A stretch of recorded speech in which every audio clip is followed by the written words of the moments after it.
I guess I'm recording now. So how do I get back to the goddamn sketch? Okay, I'm going to do a sketch of the interior of my house. And I'm going to try to do it without screaming. So we'll do it without screaming. First, though, let me see if I can show you what my house looks like. There it is. Here's my little toes. And here's what my house looks like.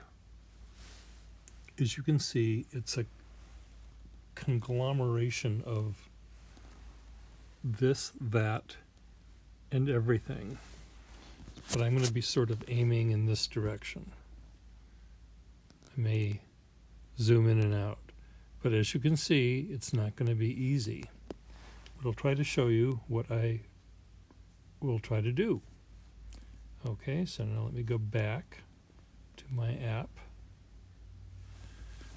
So I start with black, and I work with vector, the vector tool, and I'll start adding shapes. This is the only way that I can sort of begin to comprehend what I'm doing here. What I see is if I simplify it. And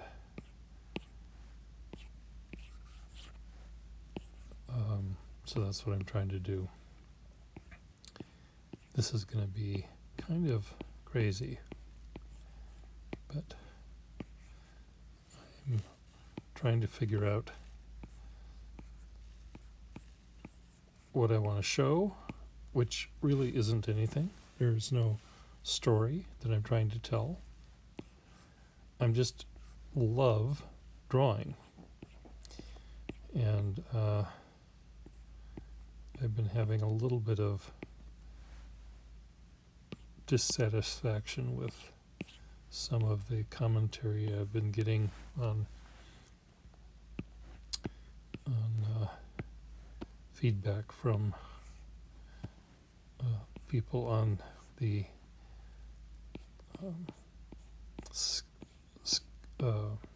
Urban Sketchers Facebook page and stuff, because they think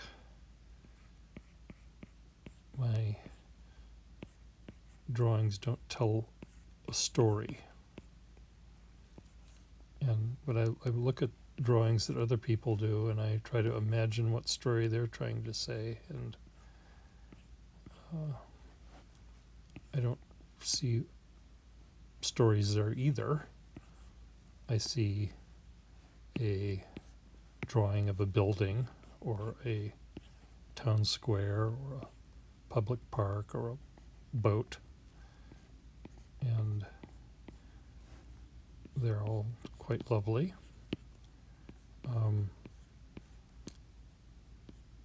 But some of the criticism I got, I did a bunch of drawings that were not, they were taken down by the administrators. So that was what started me on my quest here to try to figure out what counts as an urban sketch and what doesn't. And this interior of my house is probably not worthy of consideration by urban sketchers either, but I'm drawing it for myself. I'm not drawing it for them necessarily.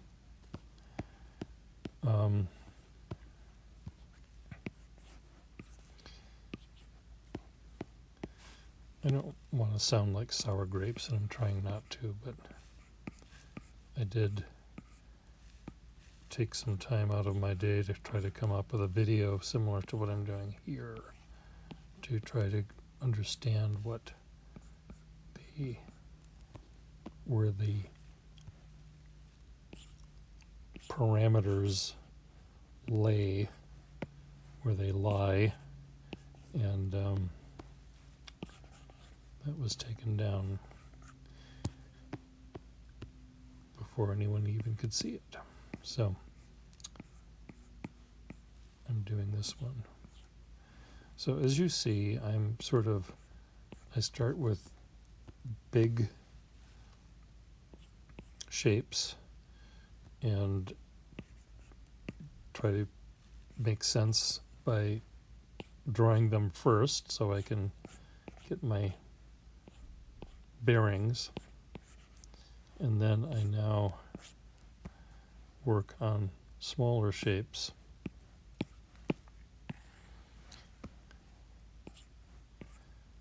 And see if I can make any sense of that.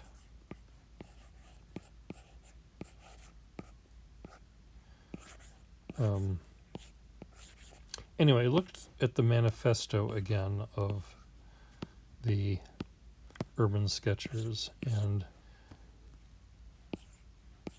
the only thing that I might not be doing is drawing with other people.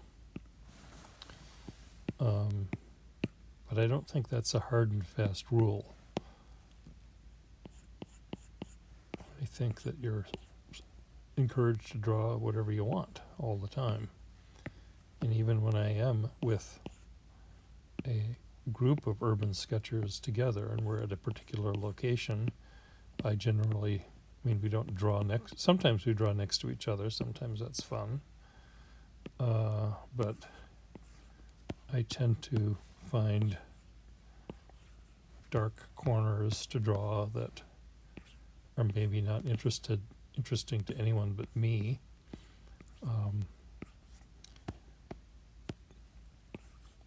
But anyway, I do draw what I see. I do draw without looking at photos. I do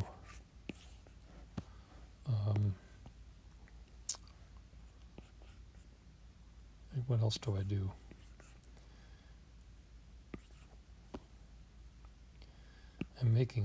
This is what I'm doing. I'm making a mess. That's what I'm doing right now. Making this roof ceiling is too dark. So anyway, the one of the admins said that my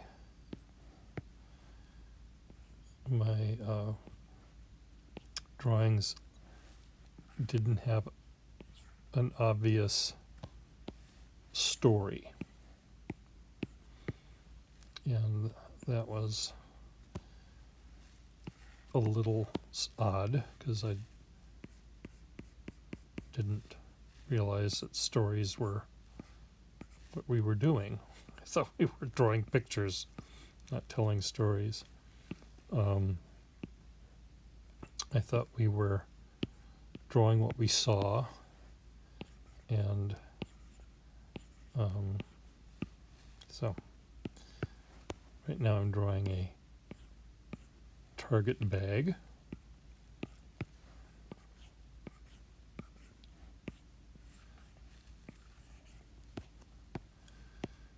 And what else do I see over there? There's a disco ball that has some sparkly bits there.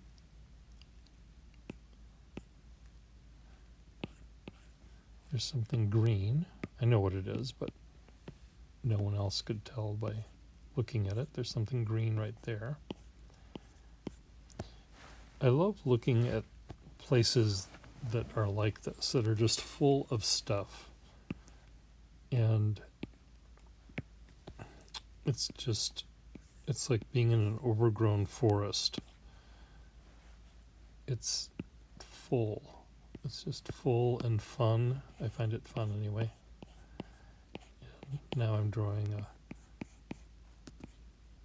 a ribbon that an equestrian award. Someone in my building is an equestrian competitor, I guess. That's the right word. she rides horses. There's a ukulele right here.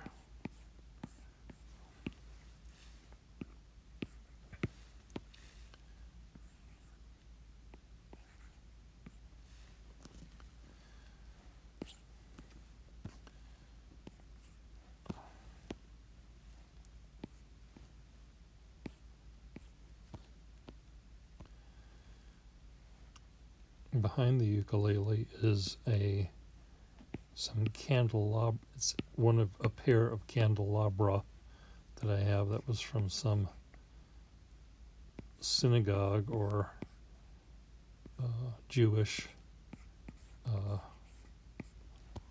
morticians, funerary things. So it has candlesticks, electrified candlesticks on it. This one has a orange bulb. What a mess this is.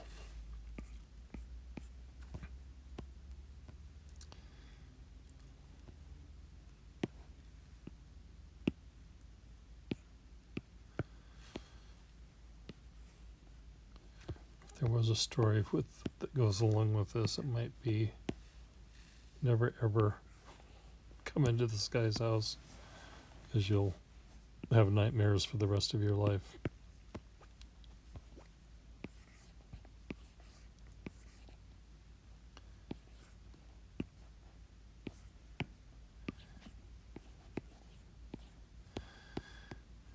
Had I been drawing this in pencil or pen in line work, it would have driven me a little crazy, I think.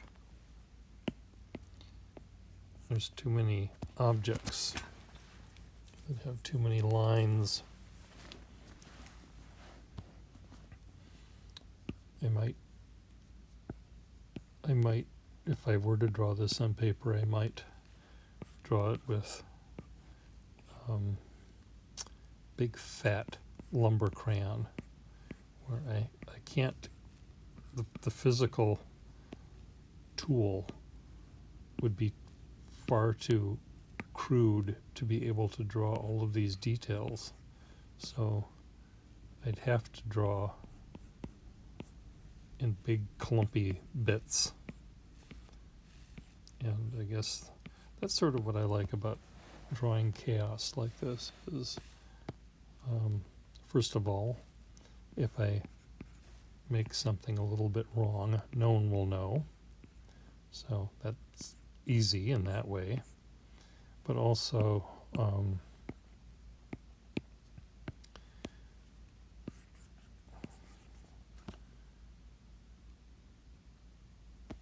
I don't,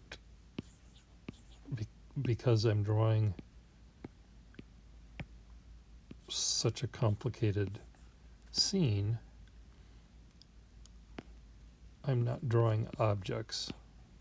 I'm not naming the things I'm drawing. I'm just drawing the shapes.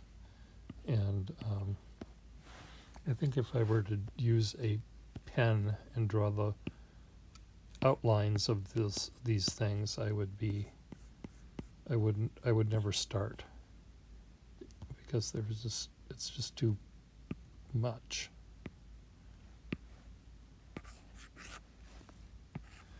So I'm going to show you again. So look at the picture, and I'll show you the actual scene.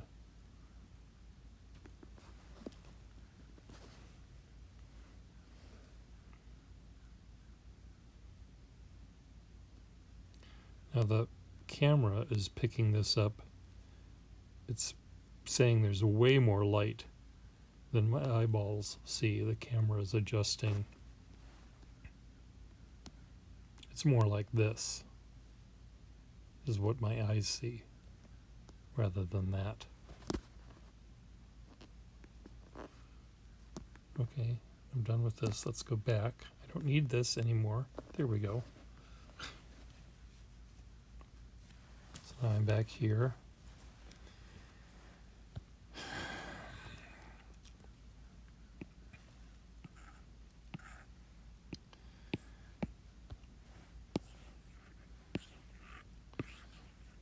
darken. I sort of want the light to be inside of the cave there.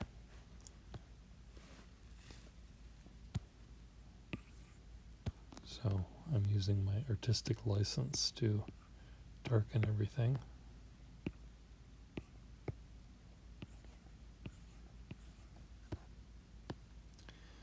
That's a birdhouse made of pencils,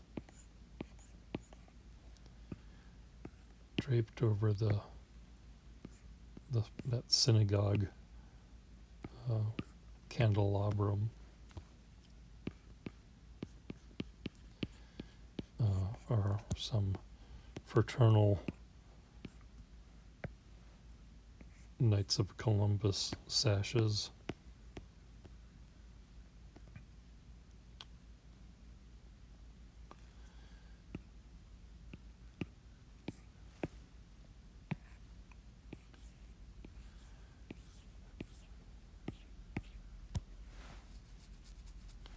Okay, let's try to lighten up the desk here.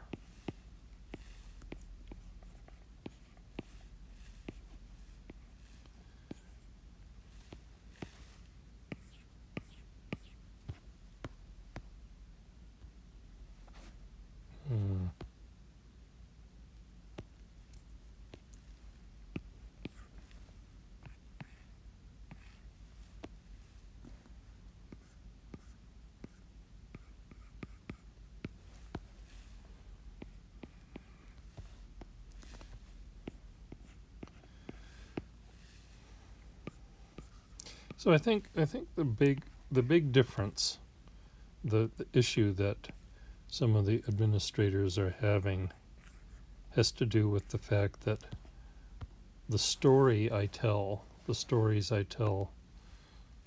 are subtler ones. Drawing the shadow of a tombstone on the ground when we were at Mount Auburn Cemetery. And, if I asked 20 people what this was, maybe no one would ever guess that I was at a cemetery. Now, I did many drawings that it was clear I was at a cemetery because you could see a bunch of tombstones, but there were sometimes I see something that really strikes my fancy, and I sit right down and my eyes zoom into it and I draw it, and I think it's kind of fun. But because it's not obvious what it is,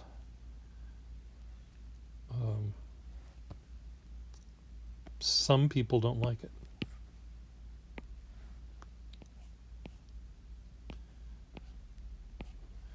These little things I'm drawing right here are part of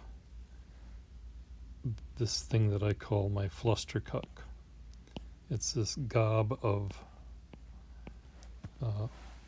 metal and tripods and black and white and silver things that I have next to my couch. It sort of looks like a funny looking tree made of metal. And I just keep adding, anytime I find something that is silver or black or white, I add it to this thing. And it's kind of fun. It's kind of like a industrial looking Christmas tree with all its ornaments. And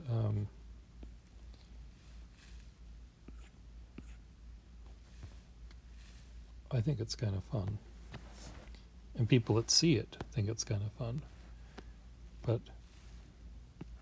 people that trying to draw it is not is can be fun, but trying to draw it where even if I was the most photorealistic artist and I had all the time in the world and I drew this thing beautifully and entirely accurately, you still wouldn't know what you were looking at because it's a flustercuck of debris. And that's why I like it, because it's just this chaotic gob of stuff. And I look at it, and I've drawn it many, many times. I just zoom in one little corner, and I delight in trying to make sense of it. So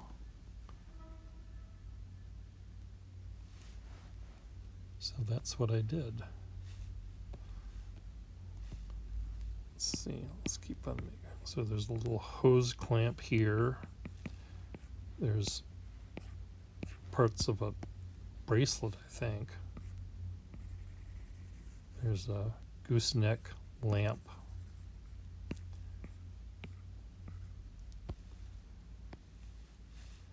There's something that holds my iPhone when I'm recording live. It's on this flexible white thing. Arm, I guess you'd call it.